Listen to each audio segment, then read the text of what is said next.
സാധാരണഗതിയിൽ ഒരു മുട്ടയുടെ എനർജി വാല്യൂ എന്ന് പറയുന്നത് 70 മുതൽ 86 കിലോ കാലറി വരെയാണ്.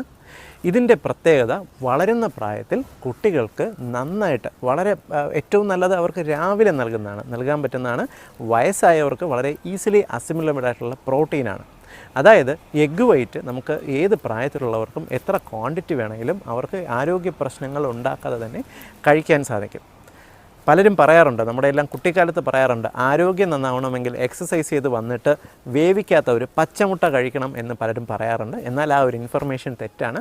എപ്പോഴും നമുക്ക് പുഴുങ്ങിയ അല്ലെങ്കിൽ വേവിച്ച, കറക്റ്റായിട്ട് പറഞ്ഞു കഴിഞ്ഞാൽ 70 ഡിഗ്രി സെൻറ്റിഗ്രേഡിന് മുകളിൽ 3 മിനിറ്റെങ്കിലും വേവിച്ച മുട്ടയാണ് നമ്മുടെ ആരോഗ്യത്തിന് നല്ലത്. നമ്മൊരു വേവിക്കാത്ത മുട്ട കഴിക്കുന്നതിനേക്കാൾ എളുപ്പത്തിൽ നമ്മുടെ ശരീരത്തിൽ പ്രോട്ടീൻസും മിനറൽസും വലിച്ചെടുക്കാൻ സാധിക്കുന്നത് ഇതിൽ നിന്ന് തന്നെയാണ്. ഇതിൻ്റെ മറ്റൊരു പ്രത്യേകത എന്ന് പറയുന്നത് ഏറ്റവും റിച്ചായിട്ട് സെലീനിയം വൈറ്റമിൻസ് എന്ന്